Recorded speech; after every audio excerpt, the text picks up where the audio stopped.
he and Gronk have played together. Will Edelman's return make the Patriots a dominant offense again? Okay, so part of the problem that the Patriots have had with their offense is teams are double covering Rob Gronkowski, and thereby they have no real downfield threat. Now, maybe that changes because you have Josh Gordon, but if what you need is someone else threatening to get things easier for Gronk, Julian Edelman is not the guy to do this. Over the last 5 seasons, the dude has 230 catches under 10 yards, right? He moves the chains a little bit. We know his name because he plays on a team that's on television a lot. And the offense will be better, but it's hard for me to think that he would make the offense dominant. Yeah, Edelman, to your point, is more of a, to use fantasy lingo, he's more of a PPR threat. He is a guy who will get you 100 catches, but you're right. I looked it up earlier. He has 24 touchdowns over 8 seasons with the Pats. He's not going to break the bank. That is all that he has. And so statistically, he's not going to, be a monster. But the good news for the Patriots and tonight is that Andrew Luck and the Colts are not really a threat to beat this team, I don't think, because the Patriots tend to beat Luck. Luck tends to be his worst self against Bill Belichick, worse than he is against any other coach. So I don't know if they're even that worried.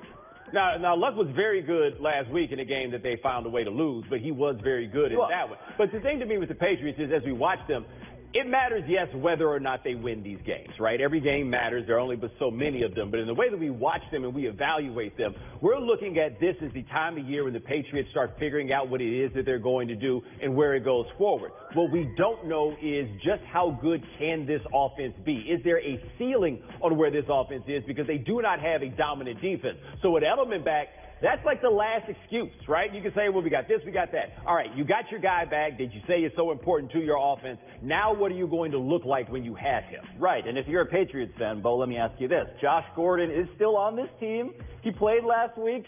Is that a guy that people should be looking to for any sort of optimism on that? There's no reason. I mean, he had a touchdown the first week of the season. And I love the way that you looked at me and said, if you're a Patriots fan, let me ask you, because everybody sees me and assumes that's the Patriots thing. You have the best interest of New England. It's just written all over me, baby. Patriots. All right, next name is the Yankees. Yankees crushed the Athletics last night's wild card game and are headed to face the Red Sox on Friday night. On paper, the Red Sox are clearly better. But did the power New York showed last night convince you they have a shot to beat Boston? It did, Bo, and I am a New Yorker. I grew up going to Yankee Stadium, 99, 03, 04. Yankees Red Sox was my narcotic. And I'm back on the narcotic because of these sorts of things. If we can cue up the home runs, the dingers that we saw last night, that made me be a fan again. So this, wow, that's far. That's Aaron Judge, the second fastest exit velocity since we tracked such things for home runs in the postseason. 3 at one time. And here we go with the fastest home run ever recorded in the StatCast era by one Giancarlo Stanton. Wow. So the long ball is a factor, and more than that, like, Judge is back in the lineup. Stanton is back in the lineup. They are a different team when both of those guys are healthy. I am in on this rivalry. I'm in on the Yankees being a real contender. So, here's my thing about this. I wouldn't care what team you trotted out there. After that time, the Cardinals won the World Series. What was it, 84 or 86 wins? Let's call this what it is. Baseball's postseason is a random championship generator, right? Last year, the Yankees made it to the playoffs. They beat Cleveland in the wild card round. Cleveland was 11 games better than them in the regular season. This year, by the way, these Yankees are a 100-win team. It just happens that the Red Sox won 108. So, anybody, it seems, can win any baseball postseason. The only thing is, man, hey, Yankees got cats throwing gas. They do. And if there is something that you want to have in the postseason, it's a bunch of dudes who throw gas. Can we look at some of these guys throwing gas, or is it too late to see their gas? No, here we go. Like, look at this gas. The slowest amount of gas they got was 96 miles an hour last night. And the Yankees had been beaten previously in the playoffs by teams with bullpens with big, big arms. And now they got the bats, they got the arms. This is the 4th time they're going to meet the Red Sox in playoff history. I am in on this. I'm back on the drug. I will say this, though. Can we get some virtual reality or augmented reality or something like that? Because I know who that is pitching right there. That's Chapman, right? I believe that. But otherwise, man, I understand the charm, but we don't put names on the back of these jerseys. How the hell am I supposed to know who any of these people are? Because we're not like other teams, Bomani Jones. Yeah, that's the cool. Yankees that's don't cool. need that's names. Cool. You should know them. You don't know them. I don't. Thanks. But here's a new name. Kevin Durant. According to Yahoo's Chris Haynes, the New York Knicks have, quote, a very good shot at luring Kevin Durant away from the Bay Area, end quote. Bo, should the Knicks fan lurking inside of me take this as a real sign that the pipe dream of KD to the Knicks could actually happen? I mean, here's the thing.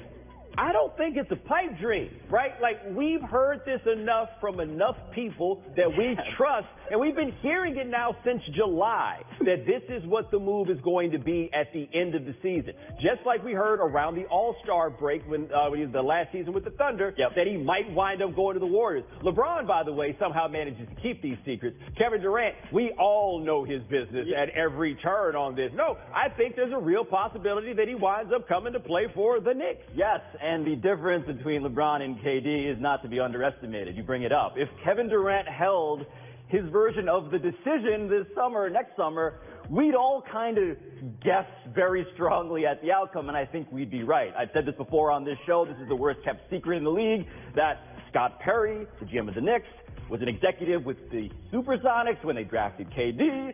KD's manager, Rich Kleiman, is a lifelong Knicks fan. All of these things point to a guy wanting to flip a switch that changes the narrative on him, on the franchise he'd be going to in the Knicks. And by the way, the Knicks would be like a top 5 team in the East if he were to show up. Yeah. That's just, I think, a fact. Yeah, the only thing, though, he changes the narrative, but also part of changing that narrative is going for a team that was winning championships to playing for the Knicks. That is a significant one. Now, also keep this in mind, that Chris Haynes was saying that he sees a similar allure that LeBron saw. LeBron saw going to the Lakers. There was a similar allure going to the Knicks for Kevin Durant. And I want to know what the hell allure means, because apparently I have a misunderstanding of what this is. Like, yeah, the Lakers have been sorry recently. Knicks been sorry for like 20 years. Oh, you're in New York. Take a whiff. The allure is all around us. It's all over me. I am going to be so insufferable if we get Kevin Durant. The cologne that I'll be walking in, it is a we. It will be a we contingent on his decision, which I think we know.